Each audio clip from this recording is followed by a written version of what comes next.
Guys, three types of individuals you should avoid dating, particularly in the early stages, right? One, someone who makes you feel bad, right? Let's say you've gotten into the date with this person you're dating now. You're on 4 to 6 weeks inside the date, in the relationship. You're dating this person, and you start realizing this person is doing stuff to upset you. They're making you feel. Sometimes they make you feel bad. It's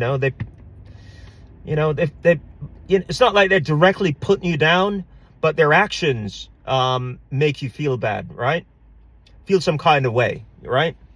What is happening there? You're being devalued, right? They're trying to break you, right?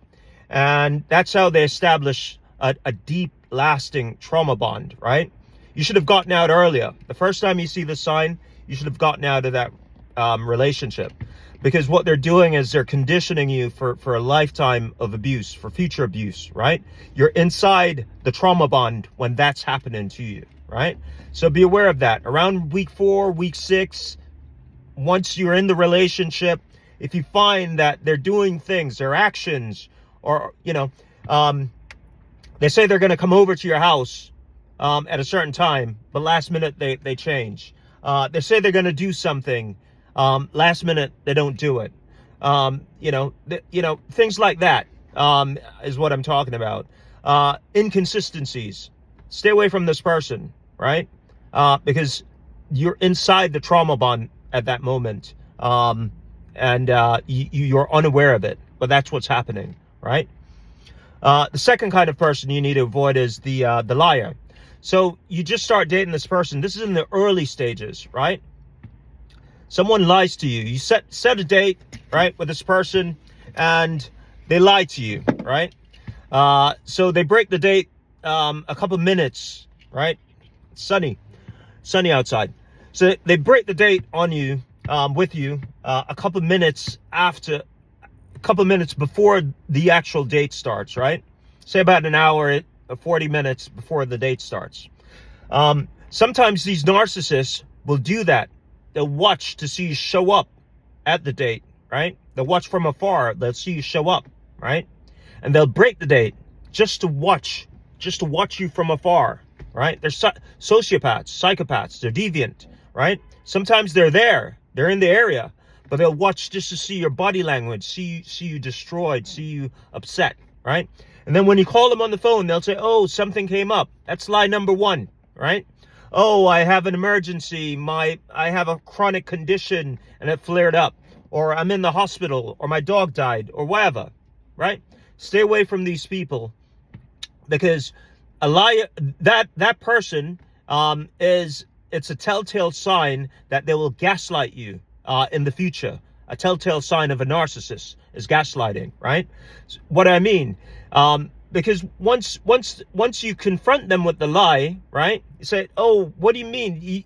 You all of a sudden your dog dies 45 minutes before the date's supposed to start? You're calling me now?" And what they'll do is they'll gaslight you, right? They'll gaslight you. So it's a telltale sign you're dealing with a gaslighter if they lie to you that early in the dating process. So avoid that person. No second date. Just move on with your life. You dodged a bullet. Yeah. Sorry. The third person that you should avoid is the person who's not transparent with you, right? So now you're in the dating process with them, say about 4 weeks in, and what will happen is they will disappear, right? You set a date, you guys agree they're gonna, you're aware of the ebb and flow of the relationship, the time, the cadence. When you text them, normally they text you back in a couple hours, whatever. You call them, they normally get back to you in a certain amount of time. So now you're familiar with the flow of the relationship. If that flow breaks and you can't hear from them, or they disappear for a day or two, and there's no accounting for where they were. What is happening here is you're inside the trauma bond, right? And what they're doing is they are pulling back in order for you to chase. And once you start chasing, they will reward you with their presence.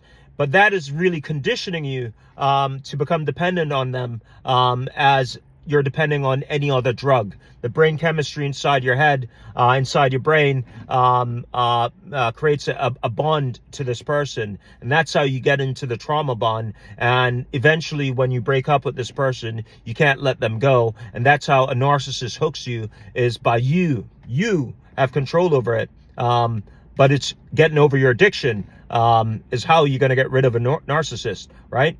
So I hope that makes sense. So those are three things to avoid, or 3 red flags to look out for when you are dating in the early stages. All right, like and share the video.